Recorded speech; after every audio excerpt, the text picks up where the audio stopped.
आज दुनिया में 3 ऐसे शहर हैं जिनके बारे में खुद रसूलुल्लाह सल्लल्लाहु अलैहि वसल्लम की ख्वाहिश थी कि मुसलमान इन शहरों को फतह करें।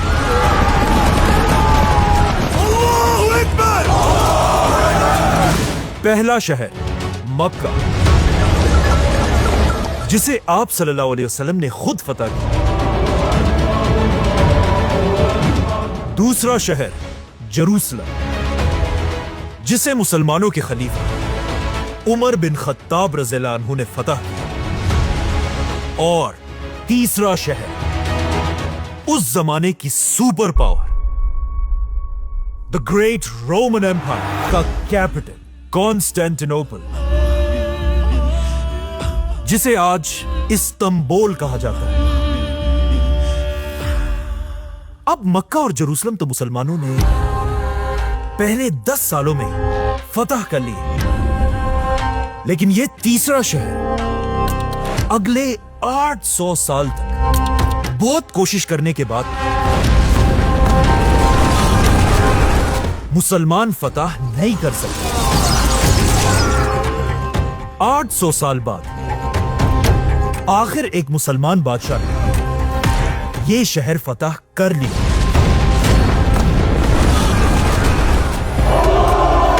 इस बादशाह की एज सिर्फ और सिर्फ 21 साल थी और इस बादशाह का नाम था सुल्तान महमद फातेह।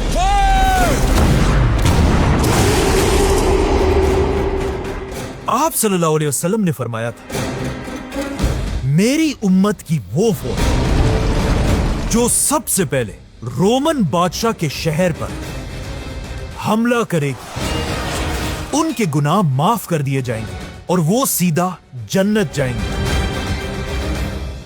आप सल्लल्लाहु अलैहि वसल्लम की इस हदीस के बाद मुसलमानों ने रोमन एम्पायर के कैपिटल कॉन्स्टेंटिनोपल पर 5 बड़े हमले किए।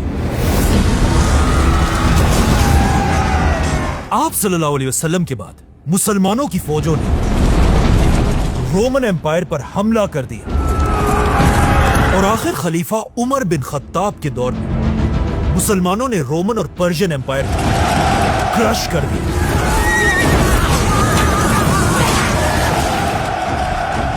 और हजरत उमर की खिलाफत इतनी तेजी से फैली कि सिर्फ 10 सालों के अंदर अंदर मुसलमानों ने यह सारा इलाका फतह कर लिया।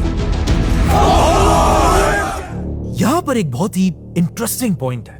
खिलाफत राशिदा सिर्फ 30 सालों में मदीना से कॉन्स्टेंटिनोपल के इतने करीब पहुंच चुकी थी, जिससे आगे बस थोड़ा सा और रास्ता था। लेकिन खलीफा उमर रज़ियल्लाहु अन्हु के बाद मुसलमानों को यहां से यहां तक पहुंचने में 800 साल लगे। इस बात से अंदाजा लगा है कि खिलाफत राशिदा की ताकत कैसी थी।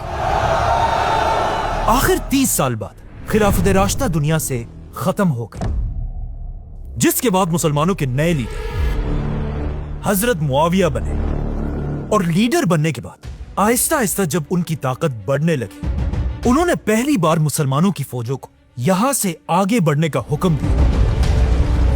इसी के साथ मुसलमानों की पहली फौज कॉन्स्टेंटिनोपल पर हमले के लिए रवाना हुई और इस फौज के जनरल कोई और नहीं बल्कि खालिद बिन वलीद के बेटे अब्दुर्रहमान बिन खालिद थे। और आप सल्लल्लाहु अलैहि वसल्लम की हदीस की वजह से बहुत सारे मुसलमान इस फौज में शामिल हुए, जिनमें सबसे बड़े सहाबी थे अबू अयूब अंसारी रज़ियल्लाहु अन्हु।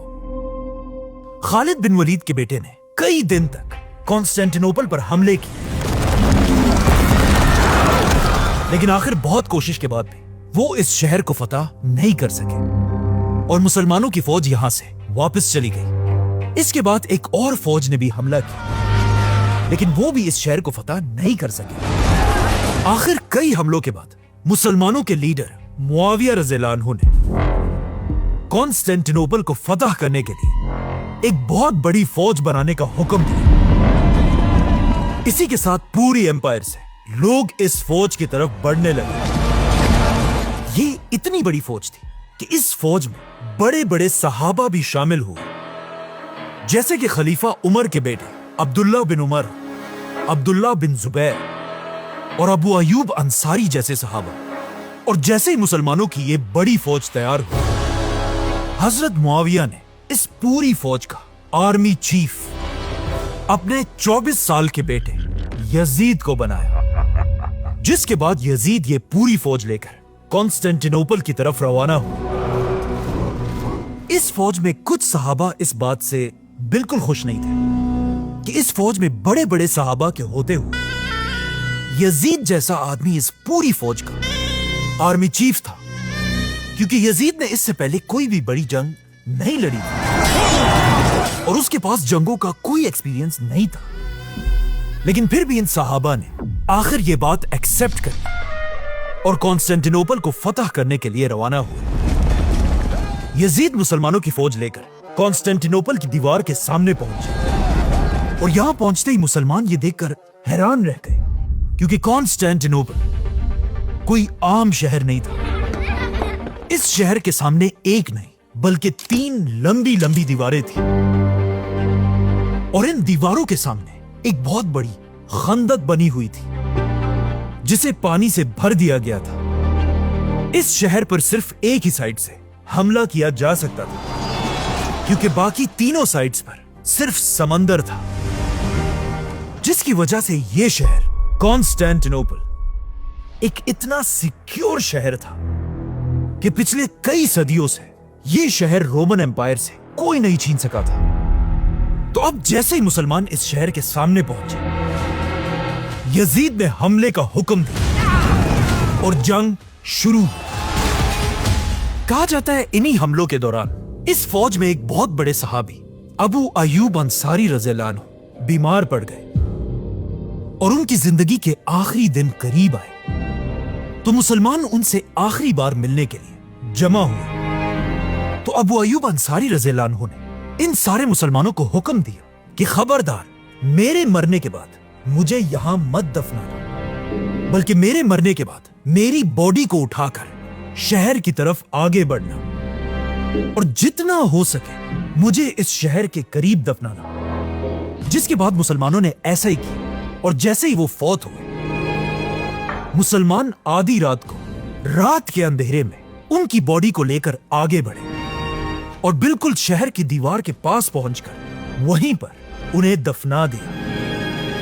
अबू अयूब अंसारी कोई आम सहाबी नहीं थे, बल्कि ये वो सहाबी थे कि इससे बहुत साल पहले जब रसूलुल्लाह सल्लल्लाहु अलैहि वसल्लम ने मक्का को छोड़कर मदीना की तरफ हिजरत की थी और जब आप सल्लल्लाहु अलैहि वसल्लम मदीना पहुंचे, मदीना में सबसे पहले आप सल्लल्लाहु अलैहि वसल्लम अबू अयूब अंसारी के घर में रहा करते थे और आप इसी अबू अयूब अंसारी रज़ियल्लाहु अन्हु को मुसलमानों ने रोमन एम्पायर के कैपिटल के बिल्कुल करीब दफना दिया था।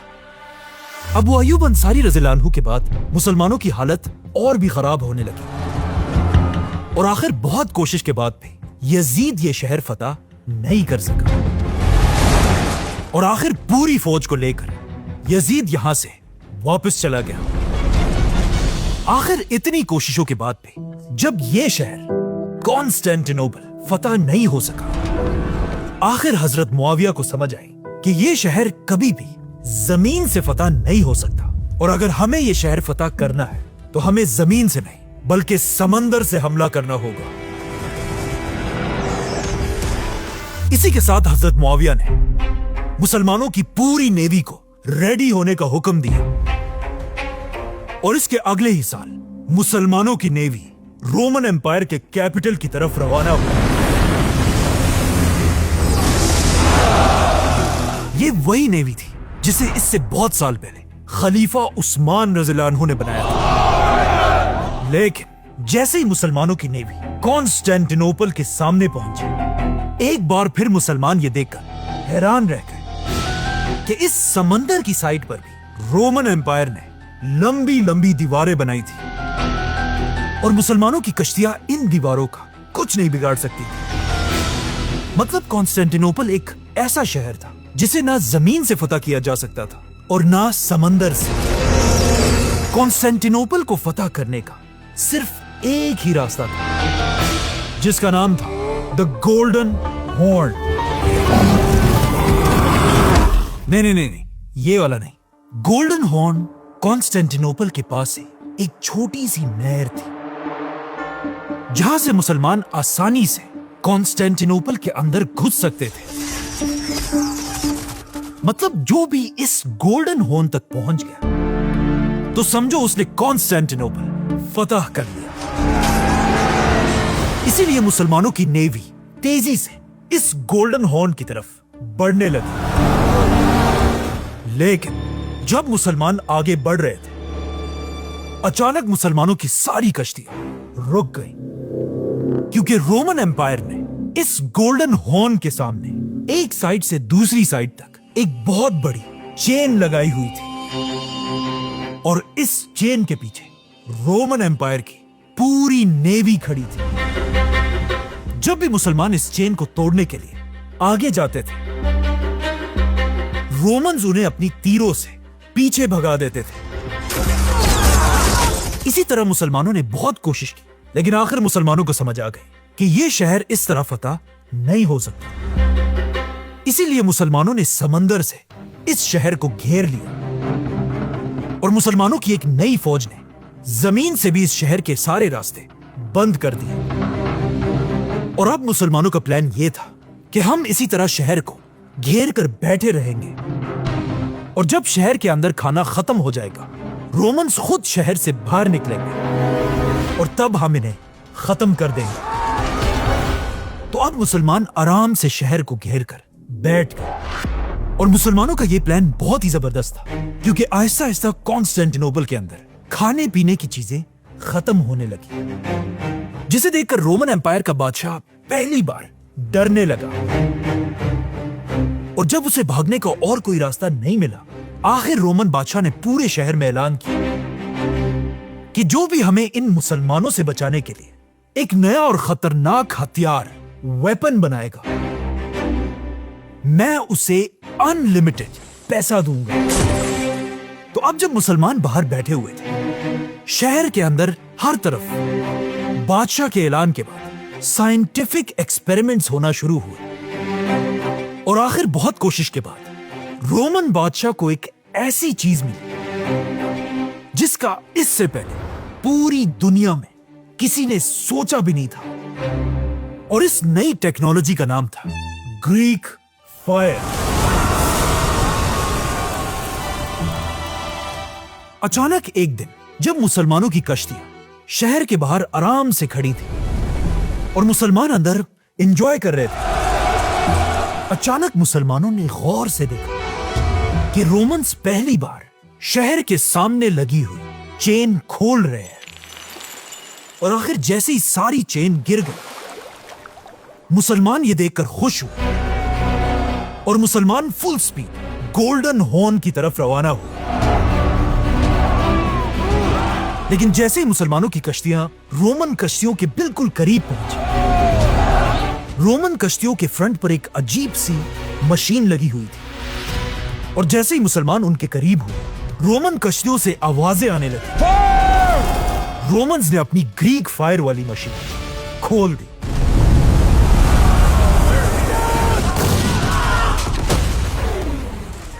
और कुछ ही मिनट्स में मुसलमानों की ऑलमोस्ट सारी कश्तियां आग से भड़कने लगी। कहा जाता है इससे पहले एक जगह पर इतनी ज्यादा आग किसी ने नहीं देखी थी। मुसलमान अपनी कश्तियों को बचाने के लिए समंदर से पानी उठाकर ये आग बुझाने की कोशिश करने लगे, लेकिन रोमन्स ने ये आग एक ऐसे केमिकल से बनाई थी कि ये आग पानी से बुझने के बजाय और भी ज्यादा भड़कने लगती थी। एक आदमी कहता है इस आग की आवाज इतनी खौफनाक थी कि ऐसा लग रहा था कि जैसे आसमान में बिजली गरज रही हो। इस आग से मुसलमानों की ज्यादातर कश्तियां जलकर राख हो गई और हजारों मुसलमान शहीद हो गए। कहा जाता है यहां पर मुसलमानों की ऑलमोस्ट पूरी नेवी तबाह हो चुकी थी और सिर्फ कुछ कश्तियां अपनी जान बचाकर यहां से वापस चली गई। इसी के साथ रोमन्स ने मुसलमानों की जमीनी फौज पर भी हमला किया और वहां भी हजारों मुसलमानों को शहीद कर दिया। इस तरह मुसलमानों की फौज कॉन्स्टेंटिनोपल को फतह किए बगैर वापस चली गई। ये हार इतनी बड़ी थी कि कहा जाता है इसके बाद पूरे यूरोप में एक बहुत बड़ा जश्न मनाया गया, क्योंकि पिछले 50 सालों में ये पहली जंग थी जिसे मुसलमान इस तरह हारे थे। बल्कि इस हार की खबर यहां से बहुत दूर उस जमाने की चाइना की किताबों में भी लिखी गई थी, जो आज तक पड़ी हुई है। ये थी कॉन्स्टेंटिनोपल को फतह करने की उमैया खिलाफत की पहली कोशिश, जो मुसलमान हार गए। और इससे मुसलमान इतना कमजोर हुए कि अगले 40 साल तक मुसलमानों ने दोबारा कॉन्स्टेंटिनोपल की तरफ जाने का सोचा भी नहीं। इस जंग के कुछ ही अरसे बाद हजरत मुआविया इस दुनिया से चले गए और उनके बाद नया बादशाह यजीद बिन मुआविया बना। लेकिन यजीद के आते ही बड़े बड़े सहाबा उसके खिलाफ खड़े हुए और इस तरह मुसलमानों में एक नई सिविल वॉर शुरू हुई। लेकिन एक बार फिर बड़ी बड़ी जंगों के बाद बनु उमैया खानदान ये पूरी सिविल वॉर जीत गए और बनु उमैया खानदान दोबारा पूरी मुसलमान दुनिया पर राज करने लगा। और आखिर 40 साल बाद जब बनु उमैया की ताकत अपनी पीक पर थी, बनु उमैया खानदान के एक नए बादशाह सुलेमान ने दोबारा अपनी पूरी फौज को रेडी होने का हुक्म दिया और 40 साल के बाद एक बार फिर मुसलमानों की फौज रोमन एम्पायर के कैपिटल कॉन्स्टेंटिनोपल की तरफ रवाना हुई। इस बार ये कोई छोटी मोटी फौज नहीं थी, बल्कि मुसलमानों की इस फौज में 1.5 लाख सोल्जर्स थे। मुसलमानों के पास लंबी लंबी तोपें थी और मुसलमानों की इस फौज में हंड्रेड्स ऑफ कश्तियों के साथ कई 100 जंगी जहाज भी थे। मुसलमानों ने एक बार फिर कॉन्स्टेंटिनोपल को हर तरफ से घेर लिया। लेकिन ऑफ कोर्स जैसे कि हम पहले ही बता चुके हैं, कॉन्स्टेंटिनोपल को सिर्फ और सिर्फ इस गोल्डन हॉर्न के रास्ते से ही फतह किया जा सकता था। इसीलिए मुसलमानों की नेवी तेजी से इस गोल्डन हॉर्न की तरफ बढ़ने लगी। लेकिन बिल्कुल पहले की तरह अब भी गोल्डन हॉर्न के बिल्कुल सामने वही चेन लगी हुई थी। एक बार फिर मुसलमानों की नेवी ने इस चेन को क्रॉस करने की बहुत कोशिश की, लेकिन बहुत कोशिश के बाद भी मुसलमान ऐसा नहीं कर सके। इसी तरह आने वाले कई अरसे तक मुसलमान इस शहर को घेर कर बैठे रहे। लेकिन आखिर मुसलमानों के कैंप्स में बीमारियां फैलने की वजह से हजारों मुसलमान शहीद होने लगे और कुछ ही अरसे बाद मुसलमानों की ये फौज भी इन बीमारियों से बिल्कुल तबाह हो गई। ये थी मुसलमानों की कॉन्स्टेंटिनोपल को फतह करने की दूसरी बड़ी कोशिश, जिसमें एक बार फिर मुसलमान बुरी तरह हार गए। कॉन्स्टेंटिनोपल को फतह करने की दूसरी कोशिश भी बुरी तरह फेल हो चुकी थी और कॉन्स्टेंटिनोपल की इस जंग ने उमैया खिलाफत की ताकत को बिल्कुल तोड़ कर रख दिया था। इसीलिए इस हार के बाद बनु उमैया कभी भी दोबारा अपने पैरों पर खड़े नहीं हो सके। ये देखकर एक नए खानदान को मौका मिला कि वो आहिस्ता आहिस्ता बनु उमैया की खिलाफत को चैलेंज करे और आहिस्ता आहिस्ता बनु उमैया के खिलाफ हर तरफ बगावतें होने लगी और आखिर बनु उमैया की खिलाफत टूट गई और दुनिया में मुसलमानों की एक नई खिलाफत बनी, जिसका नाम था अब्बासी खिलाफत। अब अब्बासी खिलाफत को अच्छी तरह पता था कि जब भी मुसलमानों ने कॉन्स्टेंटिनोपल को फतह करने की कोशिश की, मुसलमान हमेशा बुरी तरह हार गए।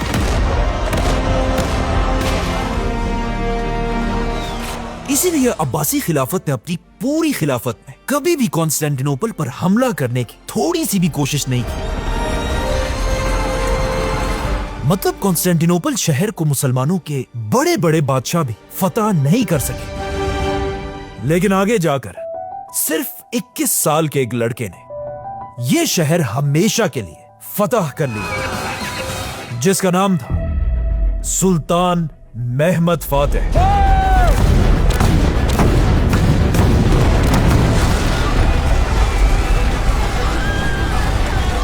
इसी तरह अब्बासी खिलाफत का राज मुसलमानों पर चलता रहा और आखिर जिस तरह हमेशा होता है, आहिस्ता आहिस्ता अब्बासी खिलाफत की ताकत भी कमजोर होने लगी और अब्बासी खिलाफत छोटे छोटे टुकड़ों में बंट गई। तो अब मुसलमान छोटे छोटे हिस्सों में टूटने की वजह से बहुत ज्यादा कमजोर हो चुके थे, जिसके बाद एक मुसलमान लीडर ऐसा भी आया जिससे पूरी दुनिया के मुसलमानों को दोबारा यूनाइट करने की कोशिश की। सुल्तान सलाहुद्दीन अय्यूबी।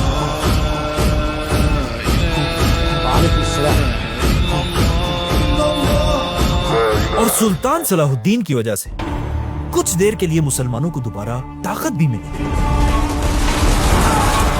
लेकिन जैसे ही सलाहुद्दीन अय्यूबी इस दुनिया से चले गए, उसके कुछ ही अरसे बाद मुसलमानों पर एक ऐसा अजाब आया जिसका उन्होंने कभी सोचा भी नहीं था। और इस अजाब का नाम था मंगोलों का बादशाह चंगेज खान। चंगेज खान ने मुसलमान दुनिया पर हमला कर दिया। पहले चंगेज खान और फिर हलाकू खान ने मुसलमान दुनिया से ये सारा इलाका छीन लिया और लाखों मुसलमानों को मार डाला।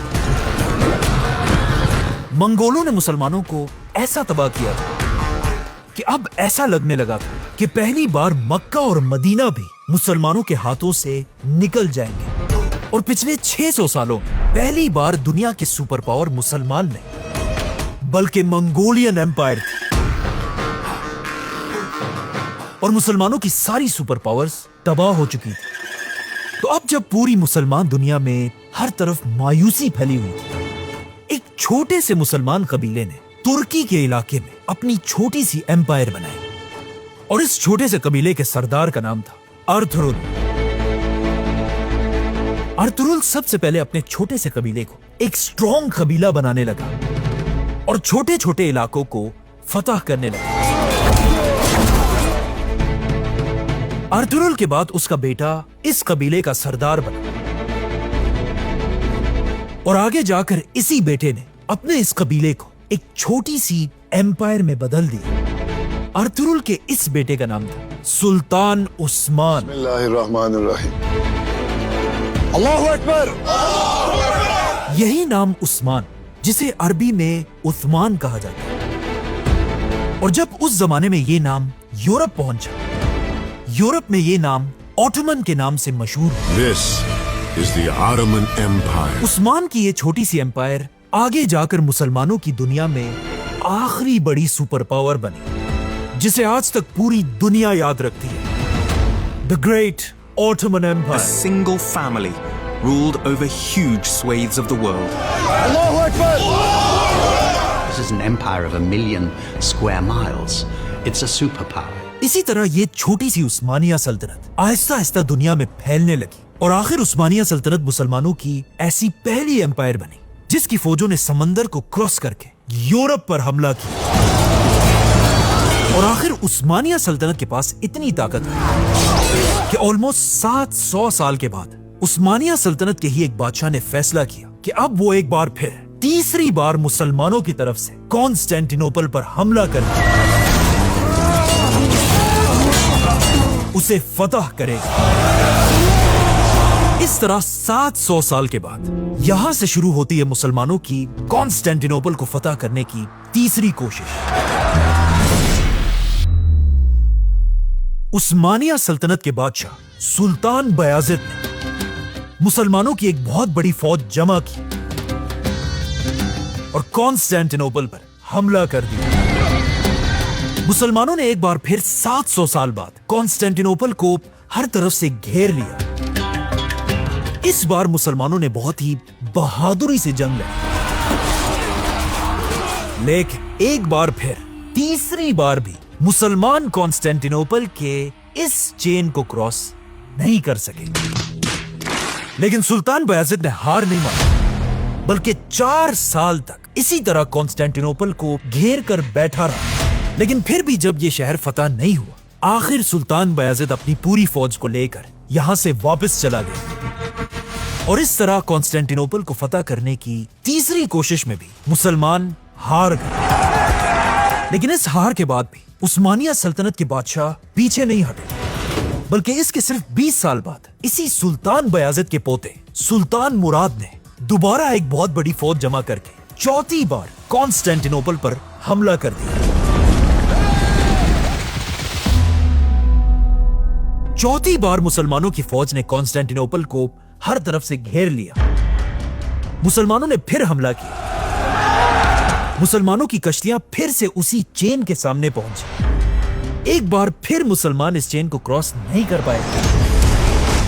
1 साल तक मुसलमान बैठे रहे। ये जंग भी मुसलमान हार गए और मुसलमान यहां से वापस चले गए। अब आखिर 700 साल के बाद मुसलमानों को भी समझ आ चुकी थी कि कॉन्स्टेंटिनोपल को फतह करना एक इम्पॉसिबल काम है और मुसलमानों का यह ख्वाब अब कभी पूरा नहीं होगा। लेकिन यहां से आहिस्ता आहिस्ता हालात हमेशा के लिए बदलने वाले थे। कहा जाता है सुल्तान मुराद इस हार के बाद बिल्कुल टूट कर रह गया था, क्योंकि कॉन्स्टेंटिनोपल को फतह करना उसकी जिंदगी का सबसे बड़ा ख्वाब था और अब यह ख्वाब टूट चुका था। कहा जाता है सुल्तान मुराद अपने इस ख्वाब के बारे में हर किसी को बताता रहता था, अपने जनरल्स, मिनिस्टर्स और इवन अपने बच्चों को भी। लेकिन यहां से हमेशा के लिए हालात बदलने वाले थे, क्योंकि सुल्तान मुराद के इन्हीं बेटों में से एक का नाम था शहजादा महमद, जिसने बचपन में ही यह फैसला कर लिया था कि वो बड़ा होकर अपने बाप के इस हार का बदला जरूर लेगा। और जैसे ये शहजादा महमद सुल्तान महमद बना, सुल्तान महमद ने 2 लाख की फौज जमा की, दुनिया की सबसे बड़ी तोप बनाई। Basilica, it's huge. This thing's a monster. और उस्मानिया सल्तनत की पूरी नेवी के साथ 5वीं बार कॉन्स्टेंटिनोपल पर हमला कर दिया।